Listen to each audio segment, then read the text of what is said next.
kemudian PKPA ini memang tidak hanya diikuti oleh orang yang hanya untuk menjadi advokat, tidak. Ada juga yang mengikuti ini dari profesi lainnya, karena mereka ingin supaya ada penambahan dari pengetahuan untuk beracara di pengadilan, ya. Dan ada juga bapak-bapak yang mau pensiun, dia ikut juga untuk persiapan apa Pak ya, setelah pensiun, tapi untuk jadi advokat. Nah itu dia yang pengantar dari kami supaya kita paham betul tujuannya apa untuk ikut PKPA ini. Tapi kalau sudah jadi advokat nantinya, maka akan ada pelatihan lanjutan dari organisasi profesi. Bisa dari Peradi nanti buat.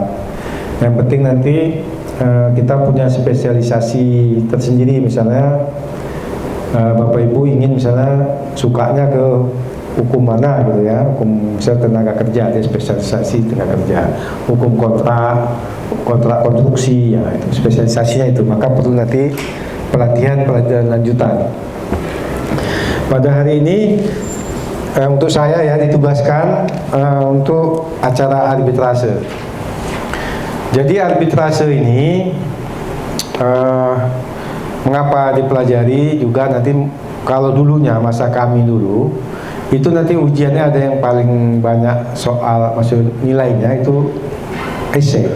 Esai itu membuat gugatan dan surat kuasa. Nah, nanti dikasihnya kasus, ya, satu kasus, lalu nanti disuruh buatnya surat kuasa, disuruh buatnya surat gugatan. Nah, itu paling besar nilainya. Nah, kalau dulu dia pilihan tempat penyelesaian sengketa itu boleh ke pengadilan negeri, boleh arbitrase. Nah, ini sudah lama, beberapa tahun ini nggak ada keluar demikian. Dia langsung tunjuk ke pengadilan negeri, ya. Nah, nanti ada kompetensi relatif, kompetensi absolutnya. Nah, itu yang harus kita pelajari. Jangan salah kita memilih pengadilannya, gitu ya. Nah, tapi mana tahu keluar lagi pilih arbitrase atau pengadilan negeri. Nah, kalau kita nggak pelajari ini, maka nggak akan tahu kita kemana ini. Nah, walaupun di S1 kita sudah belajar sedikit banyak, tapi harus kita ulangi ya.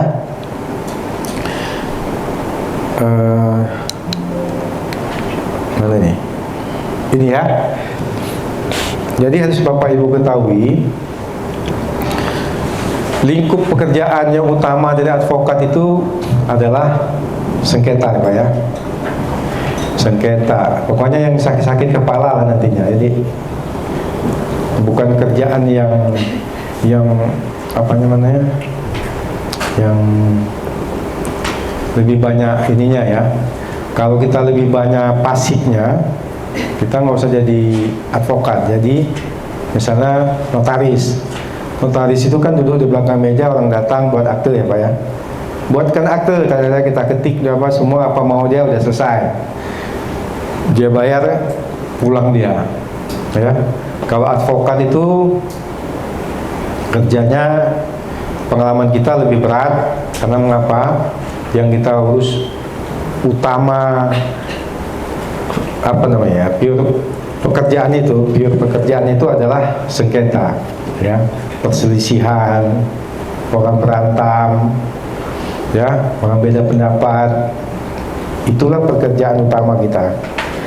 Jadi udah kita banyak masalah, misalnya bapak-bapak yang sudah senior ini banyak masalah di rumahnya, urusan rumah tangga, urusan anak, urusan apa, tambah lagi urusan orang lain, permasalahan orang lain, ya, sengketa orang lain. Nah, bayangkan itu. Jadi pengalihan orang lain, misalnya dia sakit kepala, sakit perut, dialihkan sebagian ke pengacara, ya. Kita harus siap, karena itu pekerjaannya. Nah, bukan nanti hanya duduk-duduk dapat duit, enggak. Dia alihkan sebagian beban pikiran dia ke seorang pengacara, ya. Dia ada kasus rumah tangga misalnya, nggak bisa diselesaikan, dia alihkan ke seorang advokat atau pengacara. Nah, ini harus kita kendalikan. Tugas kita mengendalikan ini, ya. Kita mengadilkan sengketa itu bagaimana kita bisa menyelesaikannya secara baik sesuai dengan ketentuan atau peraturan perundang-undangan yang berlaku lah istilahnya. Kalau kami itu atau di praktek itu lebih enak kita kalau bisa kita damaikan, kita musyawarahkan ya, musyawarah mufakat misalnya, atau kita pergi kepada orang tua ya Pak ya, orang tua kita coba Pak pengetua adat selesaikan ini, kami aja pening melihat klien kami misalnya, bapak yang selesaikan ya, itu kan hukum adat begitu ya, atau kita musyawarahkan, musyawarah mufakat, kita komunikasikan, kita konsultasikan. Nah ini ya, arbitrase ini lebih kepada dunia bisnis ya, orang-orang bisnis. Karena sejarahnya memang lahir di dunia bisnis ya. Orang asing Pak, orang India mau berdagang ke Medan ini, dia pasti nggak suka sama hukum Medan ini ya kan. Pengadilan negerinya aja dia nggak tahu di mana, kantor pengacara pun dia bingung di mana ya kan. Orang India, bahasanya pun beda kan gitu, ya kan. Hukumnya beda sama Indonesia dia nggak tahu, maka dia cari-cari bagaimana nih cara menyelesaikan kalau aku berdagang di sini, nanti ada suatu permasalahan atau sengketa, dia bisa selesaikan tidak memakai hukum Indonesia dan tidak memakai hukum India misalnya, ya, gitu ya.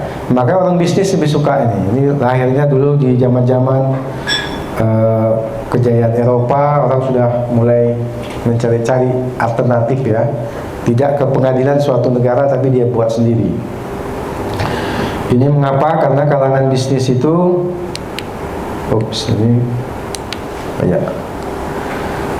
ya nggak suka pengadilan asing, kepastiannya proses nggak tahu dia, biar menegakkan hukum tidak pasti, akibat terhadap hubungan bisnis juga bisa rusak, ya kan? Nah kalau orang bisnis ini, hubungan bisnis ini sangat dijaga. Kalau dia bertengkar sama rekan bisnisnya, kalau bisa orang lain jangan tahu, karena bisa mempengaruhi nama baik, ya kan? Misalnya dia menipu orang India tadi, kalau bisa orang lain nggak tahu karena akan merusak nama baik dia. Maka dia harus selesaikan melalui cara-cara tidak di pengadilan negeri. Ini harus tahu Bapak Ibu, ya. Nanti di hukum acara perdata kita belajar lagi, tapi ini apa?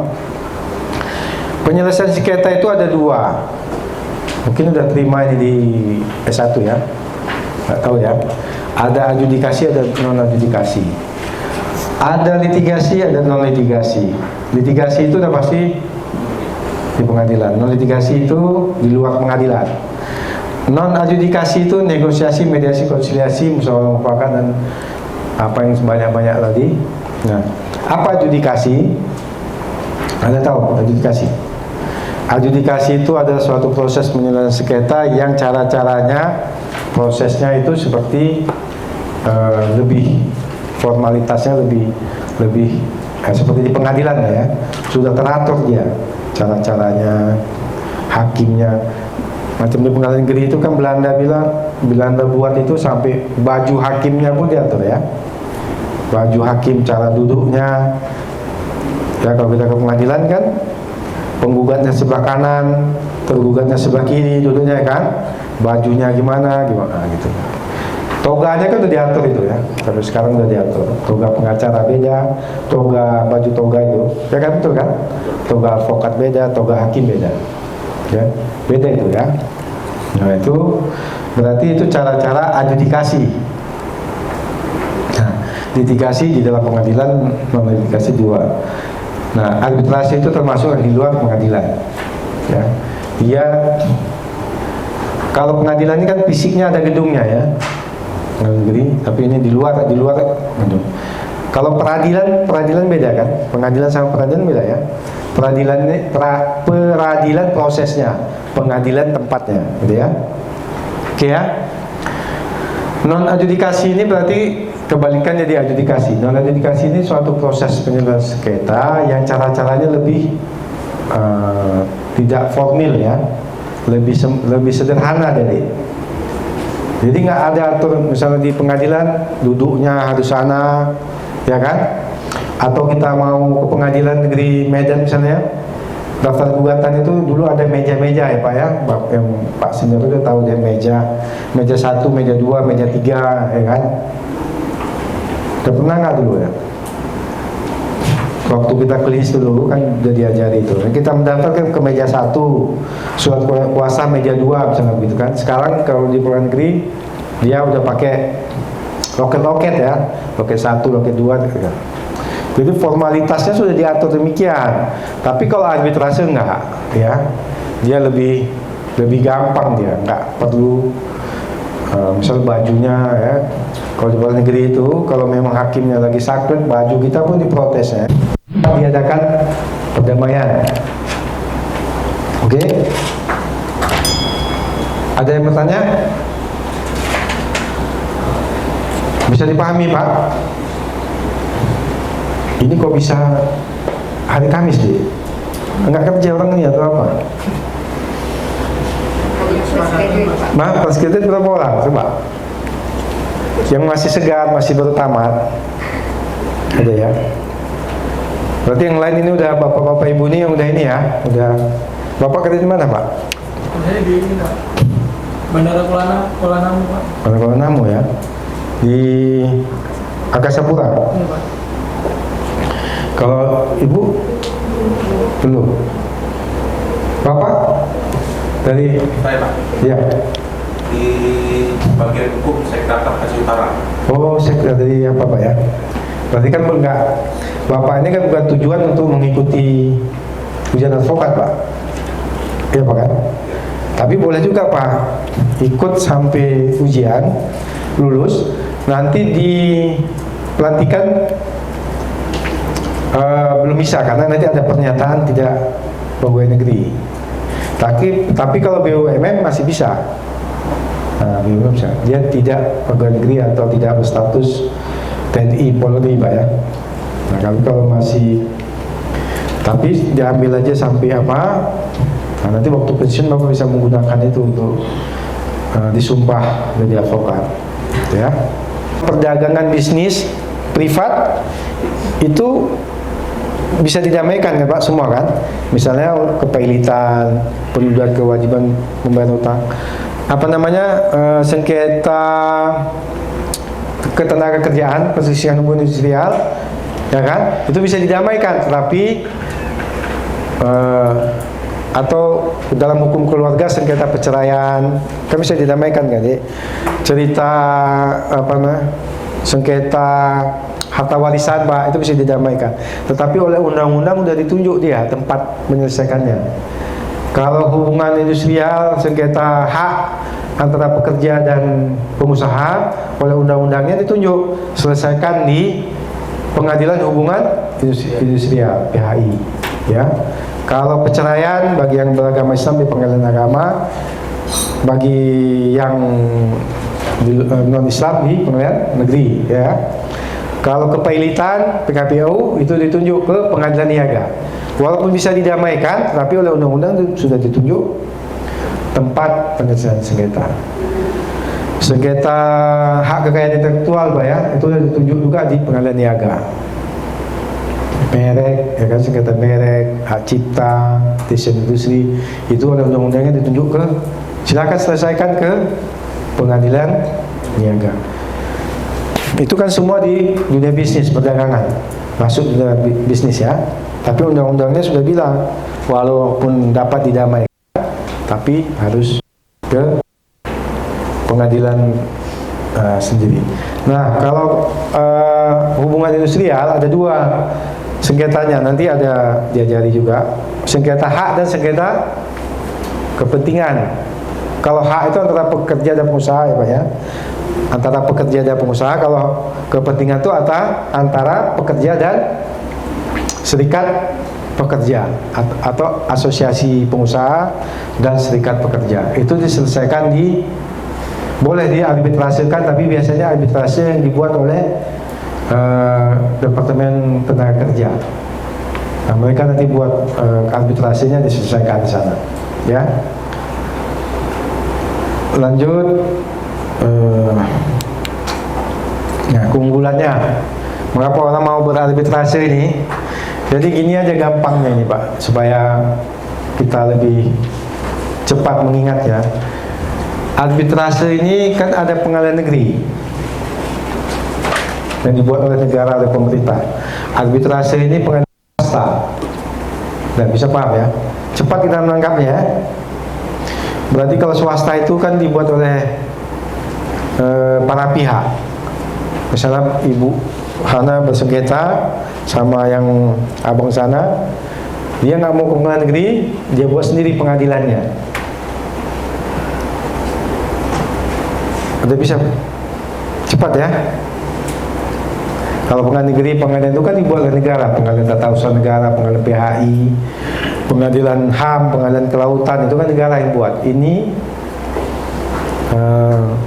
kita buat, berarti ini swastanya lah istilahnya.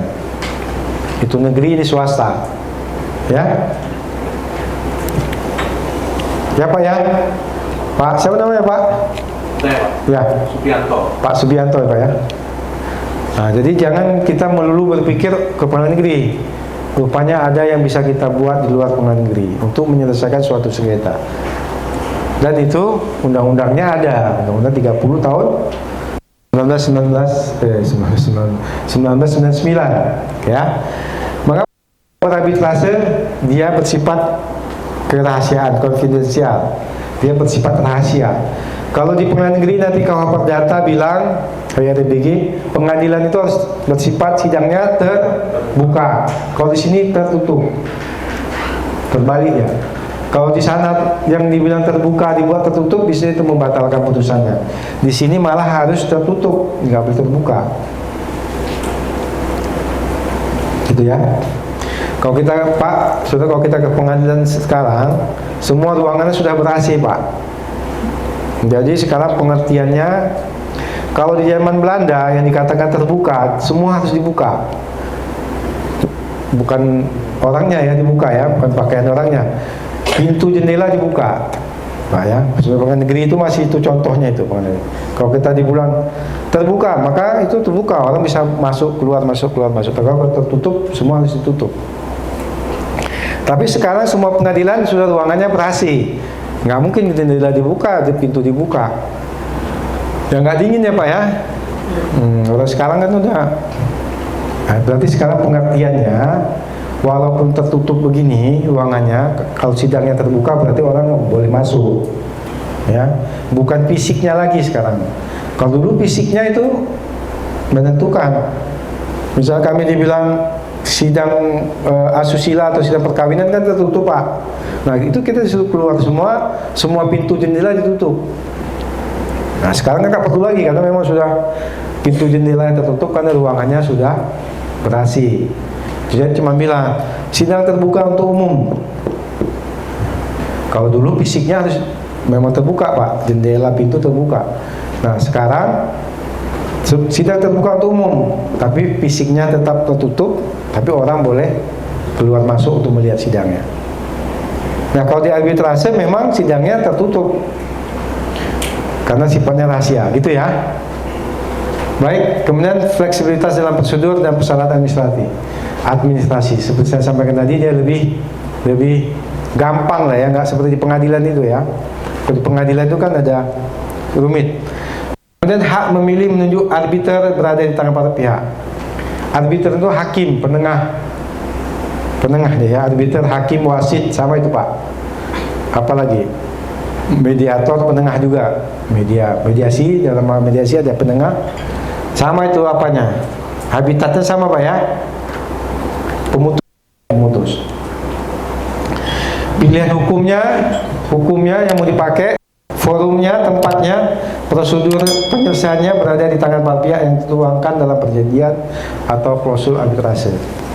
Dari sifat perjanjian itu semua boleh dibuat ya. Seperti di arbitrase ini hukumnya boleh kita pilih sendiri, mau buat pilih hukum India, hukum Amerika, hukum Inggris, Singapura, diserahkan pada para pihaknya. Forumnya juga gitu, tempatnya di mana terserah. Yang penting ingat ada 13.2 ya. Prosedurnya namanya pengadilan kita buat sendiri ya kan.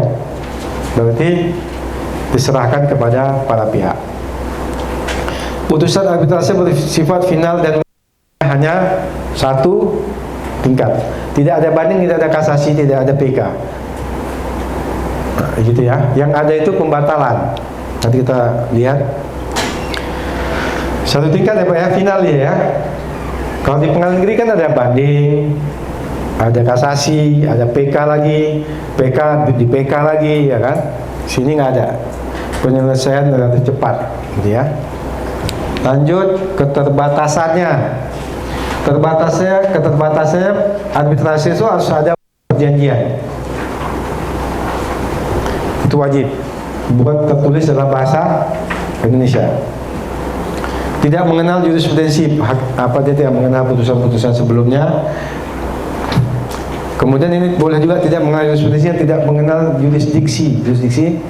Arbitrase itu tidak mengenal batas-batas wilayah. Ya. Ini berpengaruhi nanti kepada misalnya dia arbitrasenya, kalau di arbitrase itu yang menunjukkan putusan nasional dan domestik dan putusan asing itu hanya ditentukan dengan tempat dia mengambil keputusannya. Misalnya dia mengambil putusan di dalam kedaulatan wilayah Indonesia, maka itu namanya putusan arbitrase domestik nasional. Tapi kalau dia ada lompat sedikit Pak, diambilnya di Singapura, di Malaysia, itu menjadi putusan arbitrase asing. Ya. Kalau hukumnya mau ambil apa terserah. Tapi kalau jurisprudensi ini kan putusan sebelumnya, dia nggak mengikuti putusan sebelumnya.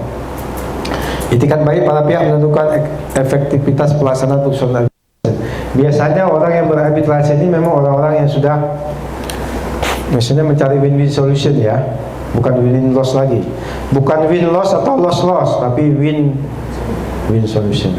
Maksudnya kalau aku kalah aku bayar, kalau dia kalah dia bayar. Makanya ini banyak Pak putusan-putusan besar gitu ya, putusan besar. Tapi sekarang ini udah banyak Pak orang administrasi ini Pak apa, misal proyek-proyek di Pemko ya, kalau di apa namanya proses KJPP ya Pak, kok apa Pak? KJPP menilai Pak? Bukan KJPP yang untuk apa namanya lelang pekerjaan itu, LKPP. Ya LKPP kan. Nah, dulu kan, sekarang kan LKPP di prosedur apa itu namanya, prosedur lelang atau prosedur kontrak itu kan sekarang harus memilih kan. Saya pilih ke pengadilan negeri, pilih ke arbitrase. Dia sudah memilih sekarang Pak ya. Nah, jadi nanti PPK atau apa namanya pejabat membuat komitmen dia boleh memilih. Di Bali, sekali di Bandung, sekali di Medan, sekali di Singapura, sambil belajar terserah. Yang penting tidak melanggar undang-undang. Dan kepatutan kesusilaan. Ini pula dibuat sidang sambil telanjang-telanjang, kan melanggar apa ya katanya? Sidang kita sambil telanjang-telanjang, berarti melanggar kepatutan dan kesusilaan. Syarat objeknya dilanggar. Apabila pemeriksaan sengketa selesai, ditutup 30 hari diucapkan putusan. Dan 30 hari harus didaftarkan di pengadilan negeri tempat termohon. Ujungnya ke pengadilan negeri juga Pak semua. Walaupun ini kita buat sendiri, ujung-ujungnya ke pengadilan negeri dan ke Mahkamah Agung. Begitulah undang-undangnya ya. Nanti didaftarkan ke pengadilan negeri. Semua pengadilan negeri nanti harus diingat di tempat termohon. Misalnya termohonnya di Bandung, kita harus daftarkan di Bandung. Kita berantem mengenai hak ingkar tadi, kata si Catherine, walaupun sama-sama si Haan sama Pak apa, tapi sebenarnya udah keempat Pak, berantem lah, nggak percaya aku gini-gini. Kita harus ke pengadilan negeri, itu pengadilan negeri lah yang memutus ya Pak. Pertengkaran kita itu diputus oleh ketua pengadilan negeri. Nah, pengadilan negeri itu di tempat termohon, gitu Pak ya. Semua pengadilan negeri tempat termohon, mendaftar apa semua. Maksudnya di tempat tinggalnya. Misalnya tinggal di Denpasar ya, berarti kita harus di Denpasar ya. Putusan arbitrase bersifat final berkekuatan hukum tadi, binding. Tidak ada banding, kasasi nggak ada lagi. Sekali aja dia. Dasar hukum sama hukum. Nah, hukum ini hukum para pihak ya, karena perjanjian. Oke. Pelaksana putusan. Nah, ini dia. Kalau putusan tadi, putusan dalam negeri, domestik, itu di pengadilan negeri tempat termohon.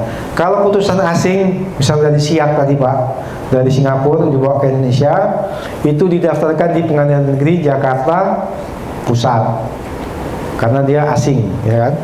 Putusan yang diambil di luar wilayah kedaulatan Indonesia itu namanya putusan arbitrase asing, itu didaftarkan di pengadilan negeri Jakarta Pusat, nanti di apa namanya dulu diminta pertimbangan Mahkamah Agung, apa ini bisa dilaksanakan atau tidak, ya. Nanti Mahkamah Agung akan kasih pendapatnya, di endorsementnya sama dia, di endorse dia ya, dibuat ini dapat. Nah, tapi kalau tidak dapat, dibuatnya ini tidak dapat, walaupun benar putusannya tidak dapat dilaksanakan di Indonesia karena bisa melanggar ketertiban umum misalnya. Nah, misalnya dulu ada Pertamina lawan orang Amerika, tak kalah Pertamina sekian ribu juta dolar kan. Nah, kalau dia eksekusi maka hilang Pertamina itu, bangkrut lah dia. Maka daripada negara kita nggak bisa mengelola perminyakan gas, udah Mahkamah Agung bilang nggak bisa dilaksanakan. Alasannya karena bisa mengganggu kedaulatan atau keadaan Indonesia. Itu ya, ya kan? Mau apa dia rebut pulau sama Malaysia itu kan? Kita kalah itu di arbitrase itu, Lagitan itu Pak ya, sepadan Lagitan. Dibawa ke arbitrase kalah pula Indonesia. Udah senjatanya kalah, berarbitrase kalah juga kan. Tapi nggak mau kita. Nah akhirnya kalau dia memaksa, akhirnya apa terjadi? Yang paling kuat Pak kita, yang paling tinggi itu kan berperang Pak.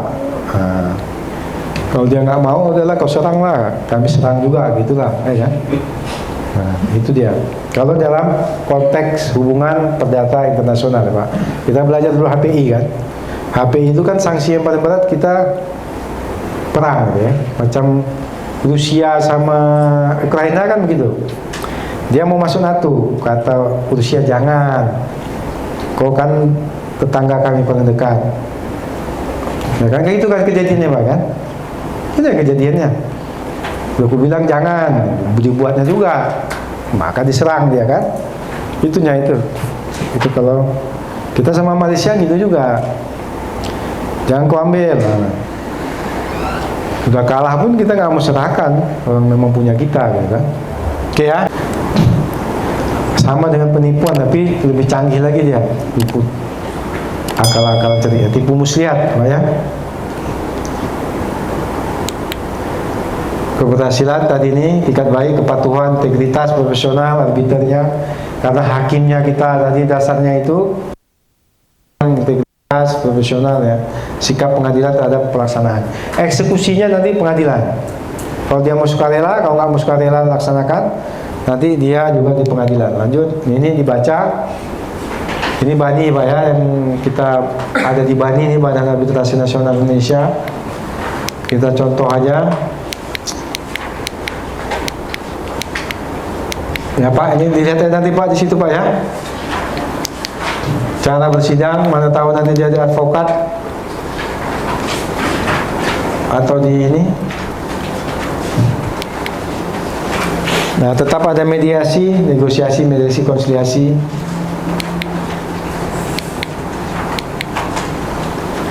Ya, mediasi ini yang lama ini Pak. Nanti di acara perdata ada. Yang lama yang sekarang 2016. Nah, ini yang paling penting Pak ya. Yang paling penting itu bagaimana menentukan biaya. Ya. Beda kalau di luar negeri kita bayar 1 juta, 2 juta udah, ya kan? Sampai selesai ya kan. Kalau di sini dia biaya pendaftaran aja. Biaya pendaftaran itu 3 juta. Ya. Sekarang mungkin udah naik jadi 5 juta ini. Nah, cara menghitungnya tuntutan, klaimnya. Tuntutannya lebih kecil dari 1 miliar. lebih besar dari 1 miliar tapi masih di bawah 2 miliar 10%, Pak. Berarti biayanya 100 juta. Misalnya ada perkara nilainya 500 juta, berarti 10%-nya 50 juta ya Pak ya. Nah kalau Bapak jadi arbiter 50 juta, Bapak bagilah 3 itu. Kan 3 bisa atau sendiri. Makanya banyak uangnya ini. Ini Pak ya. Paling tinggi ini berapa nih? 1 triliun 0,6 atau dia 10 triliun, inilah paling tinggi nih 0,60%. Dia hitung persentase ya. Ini kalau di Bani sekarang minimal biayanya 20 juta dibuatnya, minimal, walaupun 10% tapi minimal 20 juta. Ya. Cara menghitungnya begini ya. Ini berlaku hampir di semua lembaga arbitrase di dunia ini. Nah, kita nyontoh juga dari orang itu kan. Dan ini dibayar duluan Pak. Sebelum bersidang ini harus dilunasi duluan. Karena mengapa? Mungkin orang ini juga udah apa? Kalau dibayar belakang, udah selesai pekerjaannya, nggak dibayarnya lagi, lari dia. Ya kan? Nah, makanya orang ini minta di depan. Kalau nggak dibayar, nggak usah, nggak ada sidang, nggak mau orang bersidang. Arbiternya, ya. Kalau berada di antara ini maka nanti ada interpolasi ya, interpolasi. Ada cara hitungnya pakai rumus itulah, rumus matematika. Lanjut, biaya tidak termasuk biaya transportasi pemanggilan, itu nggak masuk. Misalnya mau buat di Bali, itu nggak masuk kepada yang tadi. Maksud kita orang Medan, adalah sambil jalan-jalan kita buat di Bali sidangnya. Nah nanti itu nggak termasuk biaya itu. Itu dihitung lagi nanti ya Pak. Semua biaya di arbitrase, nah itu ditagih setengah kepada pemohon atau penggugat, setengah kepada tergugat. Ya, itu supaya nggak memberatkan si pemohon, karena harus dibayar duluan.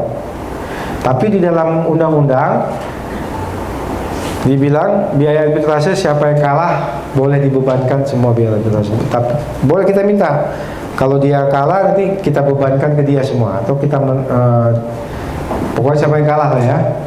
Nah tapi orang lembaga arbitrase menuntut itu di depan semua.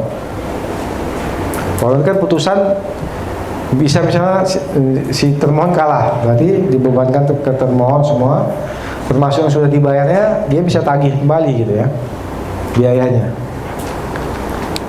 Nah ini kalau soal permohonannya sama seperti di pengadilan. Nanti kan kita belajar buat gugatan sama surat kuasa, sama semua. Karena mengapa kita memang mengikuti HRRBG, karena udah memang itu ya kebiasaan kita di praktek ya HRRBG itu. Tapi dia nggak ada seperti di pengadilan. Di pengadilan itu ada eksepsi. Eksepsi misalnya, eksepsi itu tangkisan, misalnya gugatannya kabur ya, antara posita dan petitum tidak ada hubungannya, nah, itu dia eksepsi, bisa kabur ya. Antara perbuatan melawan hukum dan manifestasi berbeda ya kan, kalau di pengadilan. Nah nanti kita belajar itu di kalau perdata. Kalau di arbitrase nggak ada. Nah tapi kita karena untuk lebih teratur kita ikutilah, seperti misalnya ada apa ya, ada para pihaknya, ini penggugat, ini tergugat misalnya ya, ada dasar permohonannya, positanya, ada tuntutannya, petitumnya ya kan. Nah ini kan harus saling berhubungan. Jadi cara membuatnya sama nanti dengan cara membuat gugatan di pengadilan negeri, supaya kita lebih ini. Kalau di luar negeri asal-asal aja dibuatnya, karena beda nanti antara dia misalnya alirannya aliran Anglo-Saxon kan beda sama kontinental kan, paham ya? Mereka yang penting buatnya apa, penting jelas kerugiannya, bukti-buktinya udah gitu. Gak ada susunan macam kita di pengadilan gitu ya. Nanti ketemu di praktek atau nanti waktu KUH Perdata diajari. Ini. Nah semua ini harus selesai 180 hari, 6 bulan. Ya, di pengadilan HRBG juga 180 hari harus selesai suatu perkara. Kalau di negeri boleh diperpanjang hakimnya yang memperpanjang, ya, nggak perlu dia nanya para pihak. Tapi kalau dia arbitrase, dia harus persetujuan atau kesepakatan para pihak. Para pihak itu pemohon, termohon, tergugat, dan penggugat lah ya. Nah ditanya, ini udah 180 belum selesai, gimana nih? Kalau nggak ada kesepakatan, hakimnya pasti mutus. Kalau dia arbitrase, arbiternya pasti mutus, karena dia takut melanggar undang-undang, ya kan? Nah, tapi kalau di arbitrase boleh juga diperpanjang, disepakati, ya. Kalau di pengadilan hakim menentukan itu. Karena kalau lewat 180 hari ini, kalau di pengadilan akan ditegur oleh hakim pengawasnya, Mahkamah Agung, Pengadilan Negeri, dia akan tegur ini. Kok bisa lewat kan gitu, ada apa gitu. Nah, di arbitrase undang-undangnya yang Oke, demikian, habis ya. Perkenalkan nama. Assalamualaikum warahmatullahi wabarakatuh. Nama saya Alven Mufaji, Pak. Alven. Nah, yang saya mau tanyakan mengenai advokat di Indonesia ini ya, ruang lingkupnya. Misalnya ada case di negara lain ya Pak ya, seperti Singapura tadi yang arbitrase di luar itu negara lain. Apakah bisa berperan gitu di arbitrase tersebut? Terima kasih. Ya. Advokat kita ya Pak. Ya, terima kasih Pak Alven. Sejak adanya Undang-Undang Advokat 2003 ya, nomor 14, berarti semua sudah disamakan advokat. Dulu kan ada nama pengacara dan advokat. Kalau dulu sebelum 2003, pengacara itu wilayah kerjanya di pengadilan tinggi setempat Pak. Misal pengadilan Sumatera Utara, berarti kita wilayah kerjanya di pengadilan negeri Sumatera Utara, pengadilan tinggi Sumatera Utara. Nah, wilayah kerjanya cuma situ pengacara. Advokat itu dulu pengacara diangkat oleh pengadilan tinggi, advokat diangkat oleh Kementerian Kehakiman. Dia wilayah kerjanya seluruh Indonesia. Sejak Undang-Undang 2003, maka semua dijadikan advokat. Berarti bisa beracara di seluruh wilayah Indonesia. Satu. Nah, kalau ke luar negeri, masuk ke Singapura, ke Malaysia, itu tergantung negaranya. Negara Singapura atau di Malaysia atau di Amerika. Nah, kebetulan kita kan, peladi kita ini kan anggota IBA, International Bar Association, pusatnya di Amerika. Nah, mereka biasa lihat lisensi kita setara nggak, maksudnya diakui nggak oleh organisasi Bar Association dunia ini. Nah, ya kalau kita mudah-mudahan peladi kita ini masih anggota mereka, gitu ya. Nggak tahu yang lain.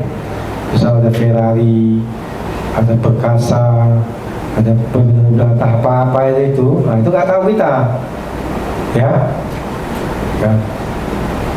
Contoh misalnya gini, sekarang bagaimana ada advokat asing ingin beracara di Indonesia, maka ketentuan dari kita di sini tidak boleh dia secara langsung, dia harus didampingi oleh advokat senior di Indonesia. Misalnya dari advokat Amerika ingin beracara di Indonesia, dia nggak boleh langsung masuk Pak. Dia harus lapor ke peradi dulu, nanti peradi menentukan siapa pendamping di Indonesia. Sementara begitu. Tapi oleh ada namanya yang ASEAN, apa itu? Pasar bebas ASEAN, ya. Itu nanti kan bebas ini. Kan beberapa sudah bebas. Termasuk kesehatan kan saya belum tahu, kesehatan tadi bebas. Maksudnya orang Malaysia bebas masuk ke Indonesia, Indonesia bebas masuk ke Malaysia, ke Singapura, negara ASEAN. Ya, apa itu? Apa yang kemarin? MIA apa? Masyarakat Ekonomi ASEAN itu bebas. Dan di listnya termasuk bidang hukum Pak, profesi hukum, terutama advokat. Nanti suatu saat karena masuk list bisa masuk, berarti advokat Malaysia masuk ke Indonesia, Singapura boleh masuk Indonesia boleh masuk. itu masuk dalam list perundingan. Dan sementara ini seperti Indonesia menolak, tidak boleh langsung masuk. Boleh dia masuk cari makan di sini, tapi harus bernaung atau didampingi oleh advokat di Indonesia. Itu ketentuannya ada. Tapi suatu saat bisa dibuka, dibebaskan. Nah, kalau sudah dibebaskan, maka kita ini nggak laku lagi. Ya Pak ya? Nggak laku kita ngurus-ngurus cerai aja lah, sama ngurus-ngurus warisan. Itu pun karena orang itu nggak ngerti ya kan, sama menceraikan orang Indonesia nggak ngerti, kasih lah gitu. Tapi yang besar-besar nanti mereka semua. Maka sekarang kalau ada bisa connecting ke luar negeri, ke Singapura, ke Malaysia, buka kantor yang bisa connecting dengan mereka. Jadi ada perusahaan-perusahaan asing yang besar di sini. Nah, mereka bisa ada perusahaan Singapura, kita connecting lah sama law firm atau pengacara di Singapura. Nanti dia pakai kita gitu untuk mendampingi dia untuk sementara ini. Tapi kalau sudah bebas masuk, bisa keluar masuk, nggak laku lagi lah, dia langsung aja di sini. Ngapain pakai orang Indonesia? Ya kan, bong-bong duit aja katanya. Tapi kalau kita macam kita ini di lokal-lokal aja boleh lah, misalnya di Biji, di Langkat, itu nggak perlu orang asing lah ya kan. Tapi kalau perusahaan minyak nanti, ya minyak blok blok Adaman misalnya, blok yang sekarang di Aceh itu kan orang asing. Nah, gimana kita mau ini? Nah, untuk sementara kita masih kan. Begitu juga kita ke asing, ke Malaysia misalnya. Mereka punya aturan juga, boleh masuk. Tapi kalau arbitrase pengalamannya di Singapura, advokat kita bisa mendampingi. Misal PT3, dia berekam dengan orang Singapura, advokat kita boleh jadi pengacara di sana, tapi lisensinya udah beda lah ya. Pasti juga ada pengakuan dari organisasi di sana. Nah, makanya bersyukur juga lah masih kita Pradi yang punya diakui sebagai anggota IBA itu, International Bar Association itu. Nah, tapi yang lain nggak tahu lah ya. Memang kita menyarankan gini, menghimbau adik-adik ini nanti jadi advokat jangan di sini lagi, mengurangi job abang-abang seniornya. Ya kan, boleh nanti hijrah lah. Ke Jakarta punya penuh Pak. Pelatih kita nih di Medan aja 2.500 orang. Makanya kalau bisa diekspor bisa ke Malaysia, ke Singapura. Nah, kami rekomendasi lah ke Singapura. Kami pengen lah cepat-cepat. Ya kan Pak? Awalnya Bapak ini mau kemana lagi dia ya kan? Kecuali dia kawin lagi di Singapura. Ya kan? Kalau ya kan Pak, mana mungkin lagi ke Singapura, ke Australia misalnya. Kita ekspor lah yang lajang-lajang ini, kita ekspor. Jakarta juga udah penuh tuh, Jakarta Barat. Dia punya anggota Pradi aja nih Pak ya, sekitar 3.000, hampir 4.000 Pak. Nah itu Jakarta Barat aja, belum Jakarta Timur, Selatan, Pusat. Nah, tapi itulah yang kita yakini kan itu Pak, rezeki itu kan nggak akan tertukar itu, kan memang rezekinya itu ya. Makanya 2.500 anggota kita pun heran di mana orang ini ya kan, kantornya di mana gitu. Rupanya mereka berada juga banyak Pak di perusahaan-perusahaan. Jadi ada perusahaan IKIM itu 5 anggota kita di situ ya kan.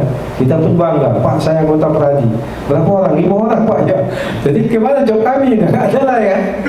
Ya kan, job yang kita nggak. Maksud di suatu perusahaan itu ada 5 advokat gitu, di situ. Nama saya Supianto, saya cuma ingin bertanya ini masalah mediasi. Ya. Jadi dalam perkara perdata biasanya sebelum masuk kepada istilahnya persidangan didahului dengan mediasi antara penggugat dengan tergugat dengan difasilitasi oleh mediator kan? Ya. Dalam hal mediasi ini kadang tidak tercapai mediasi sehingga perkara ini lanjut ke persidangan. Kemudian di persidangan udah ada putusan. Dalam putusan tersebut biasanya kan ada yang kalah, ada yang menang. Kemudian banding, melakukan upaya hukum sampai ke tingkat PK, tinjauan kembali. Setelah PK, kemudian perkara tersebut udah ingkrah. Ingkrah berarti sudah mempunyai kekuatan hukum yang tetap. Dan untuk istilahnya yang pihak yang kalah, untuk bagaimana yang penggugat ini bisa untuk memiliki apa yang diminta dalam putusan persidangan tersebut, kan harus dilaksanakan eksekusi. Tetapi eksekusi tidak dilaksanakan, dan antara pihak pemohon dan termohon sepakat tidak mengikuti isi putusan pengadilan. Apakah ini bisa dilaksanakan, Pak? Demikian, terima kasih.